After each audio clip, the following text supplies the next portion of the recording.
Hello, അപ്പം വീണ്ടും ഞാൻ വന്നിട്ട് അപ്പോൾ നമ്മൾ ഇന്ന് ക്രിക്കറ്റാണ് ഇന്ന്. അപ്പം ഞാൻ ഇന്നത്തെ വീഡിയോ അപ്ലോഡ് ചെയ്യുന്നത് ഇതിന് മുന്നത്തതാണ് നമ്മുടെ ഈ വീഡിയോ.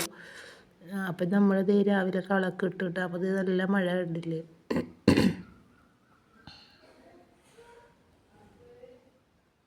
അപ്പം നല്ല മഴ ഉണ്ട്.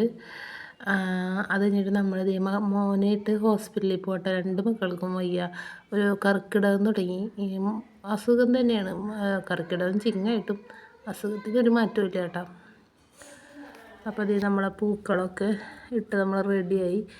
നമ്മൾ ഹോസ്പിറ്റലിൽ വന്നിട്ട് ഇതന്നെയാണ് 2 മാസമായിട്ട് നമ്മളെ ജോലി. 2 പേർക്കും കഫക്കെട്ട് മാറണേ ഇല്ല കേട്ടോ. ആൻറ്റിബയോട്ടിക്കൊക്കെ എത്ര കഴിച്ച് 2 ആഴ്ച കഴിഞ്ഞാൽ വീണ്ടും തുടങ്ങും കേട്ടോ. അപ്പോൾ നമ്മൾ എന്തായാലും ഡോക്ടറെ മാറി കാണിച്ച്. നമ്മൾ മദറിലായിരുന്നു. ഇപ്പോൾ മദറിൽ നിന്ന് വേറൊരു ഡോക്ടറെ കാണിച്ചിട്ടാ.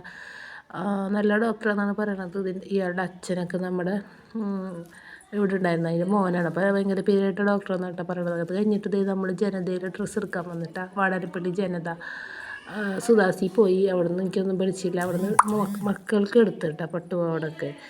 എന്നിട്ടിപ്പം നമ്മൾ ജനതയിൽ വന്നിരിക്കുകയാണ്. എനിക്കിതുവരെ ഡ്രസ്സ് എടുത്തിട്ടില്ല. എനിക്ക് ഓണം കഴിഞ്ഞിട്ട് മതിയെന്നാണ് ഞാൻ പറഞ്ഞത്. അപ്പോൾ ഇതേ വീട്ടിലെല്ലാവർക്കും എടുത്ത് എനിക്ക് വീട്ടിലിടാൻ പറഞ്ഞ് എടുത്തിട്ടാ. പിന്നെ പണ്ടത്തെ ഒരിതൊന്നും ഇല്ല നമുക്ക്. അപ്പോൾ അതൊക്കെ അങ്ങനെ പോട്ടെ. അപ്പോൾ മക്കൾക്ക് എടുത്തിട്ട് അച്ഛനും അമ്മയും എടുത്ത് കൊടുത്ത് പിന്നെ ഞാനും എടുത്തു. അപ്പോൾ അതൊക്കെ ഓണത്തിനിട്ടിട്ട് ഞാൻ കാണിക്കാമേ. എല്ലാവർക്കും ഇഷ്ടമായെങ്കിൽ നമ്മുടെ വീഡിയോ ഒന്ന് ലൈക്ക് ചെയ്യണം. അപ്പോൾ അതേ ഈ ചേച്ചി ഉണ്ടല്ലോ, ഈ ചേച്ചി പുതിയതാണെന്ന് തോന്നിട്ടോ. ചേച്ചിക്ക് ഭയങ്കര ആകെ വെപ്രാളം കേട്ടോ. ഓണമല്ലേ, ഭയങ്കര തിരക്കല്ലേ. അപ്പോൾ ഇങ്ങനെ ഡിസ്പ്ലേയിൽ ഇട്ടിട്ട് നമ്മളോട് തന്നെ എടുത്തോളാനാട്ടോ പറയണത്. എനിക്കാണെങ്കിൽ ആകെ വെപ്രാളം, എടുക്കാനും അറിയണില്ല എന്താ ചെയ്യട്ടെ. അപ്പോൾ ഇത് പിടിച്ചിട്ടുള്ളതുണ്ടല്ലോ അതെടുത്തിട്ടാ എൻ്റെ ചേച്ചിക്ക് വീട്ടിലിടാനാണ് കേട്ടോ. അപ്പോൾ ചേച്ചി പറഞ്ഞു, ഞാൻ പറഞ്ഞു കൈയില്ലെങ്കിൽ അവൾ ഇടൂല എന്ന് പറഞ്ഞപ്പോൾ കൈയൊക്കെ അതിൻ്റെ ഉള്ളിലുണ്ടായിരിക്കും എന്നൊക്കെ പറഞ്ഞു കേട്ടോ. കൈയൊന്നും അതിൻ്റെ ഉള്ളിലില്ല കേട്ടോ. പിന്നെ ഇപ്പോൾ വീട്ടിലല്ലേ, കുഴപ്പമില്ല എന്നൊക്കെ പറഞ്ഞിട്ട് ഞങ്ങളത് എടുത്തു, പെയിൻറ്റും എടുത്ത്. അപ്പോൾ മോൾക്കൊക്കെ ഓണത്തിന് പട്ടുപാവാടൊക്കെയാണ് കേട്ടോ. പിന്നെ പിറ്റേ ദിവസം ഇടാൻ വേണ്ടിയിട്ടൊരു ഉടുപ്പ് വാങ്ങി. അത് കഴിഞ്ഞ് നമ്മൾ ചായയും കുടിച്ച് കട്ട്ലേറ്റൊക്കെ കഴിച്ച് മക്കൾക്ക് ജ്യൂസും കൊടുത്ത് നമ്മൾ പോകുന്നിട്ടാ. ഇപ്പോൾ ഇതാണ് എൻ്റെ കളം. സൂപ്പറല്ലേ കളം. ഇങ്ങനെയൊക്കെ ഉണ്ട് എല്ലാവരും ഇടാം പണ്ടൊക്കെ. ഇപ്പം എല്ലാവരും പൂവൊക്കെ മേടിച്ചിടുന്നത്. അപ്പം ഞാനിങ്ങനെ ഇടാമെന്ന് വിചാരിച്ചിട്ട് ഞാൻ പൂ മേടിക്കും കുറച്ച് സമയം കഴിഞ്ഞിട്ട്. അതായത് ഒരു ലാസ്റ്റൊക്കെ ആകുമ്പോൾ ഞാൻ പൂ മേടിക്കുള്ളൂ കേട്ടോ.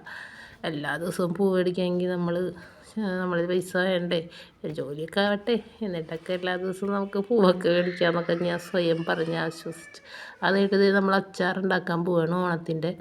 അപ്പോൾ അച്ചാറുണ്ടാക്കണം എപ്പോഴും ഞാനാണ് കേട്ടോ. അപ്പോൾ ഈ കറി നാരങ്ങ എന്ന് അറിയില്ലേ, അതിന് വീട്ടിലൊക്കെ എന്തോ പറയും, ഞാൻ മറന്നു കേട്ടോ. ആ അച്ചാറാണ് നമ്മൾ ഉണ്ടാക്കാൻ പോകുന്നത്. അപ്പോൾ ഞാനാണ് കേട്ടോ ഉണ്ടാക്കുന്നത്. എന്തെങ്കിലും കുറവുണ്ടെങ്കിൽ നിങ്ങൾ പറയണേ. അപ്പോൾ അത് ഇഞ്ചി വെളുത്തുള്ളിയൊക്കെ ചതച്ചതിട്ടു. നമ്മൾ സാധാ വെളിച്ചെണ്ണയിലാണ് കേട്ടോ ഉണ്ടാക്കുന്നത്. അത് കഴിഞ്ഞ് മുളക് പൊടി ഇട്ട്, പിന്നെ മുളക് പൊടി മറ്റേലും ഇട്ടിട്ടുണ്ടായിരുന്നു കേട്ടോ. അത് നാരങ്ങയൊക്കെ നമ്മൾ അരിഞ്ഞിട്ട് വെക്കുമല്ലോ. അപ്പോൾ അതേ കരിഞ്ഞെന്ന് തോന്നുന്നു കേട്ടോ. ഒരു പുകയൊക്കെ വരുന്നുണ്ട്. അതായിട്ട് നമ്മളെ സോർക്ക് നേരത്തെ ഒഴിച്ചിട്ടുണ്ടായിരുന്നു. പിന്നെ വീഡിയോ എടുത്തില്ലല്ലോ എന്ന് വെച്ചാൽ കുറച്ച് കൂടി ഒഴിച്ചു കേട്ടോ. പിന്നെ നമ്മൾ നാരങ്ങ ഉപ്പ് കുറച്ചിട്ടിട്ടാ. ഉപ്പൊക്കെ നേരത്തെ നമ്മൾ മിക്സ് ചെയ്ത് വെച്ചിട്ടുണ്ടായിരുന്നു. പിന്നെ നമ്മുടെ മറ്റേ കായും ഉലുവയും പൊടിച്ച് ഇട്ടു. അപ്പം അത്രയല്ലല്ലോ അച്ചാറിൽ, പ്രത്യേകിച്ച് വേറൊന്നുമില്ല എന്ന് തോന്നും. പിന്നെ ഇത്തിരി പഞ്ചസാരയും ഞാൻ ഇട്ടിട്ടാ. പിന്നെ ഇത് നമ്മുടെ മീൻകറി ഉടക്കണം തിളക്കുന്നുണ്ട്, അച്ചാർ ഉടക്കണം തിളക്കുന്നുണ്ട് കേട്ടോ. അപ്പം നമ്മൾ അച്ചാർ പണിയും തുടങ്ങി കേട്ടോ ഓണം. അപ്പോൾ എല്ലാവർക്കും എൻ്റെ വീഡിയോ ഇഷ്ടമായെങ്കിൽ ലൈക്ക് ചെയ്യണേ. ബൈ.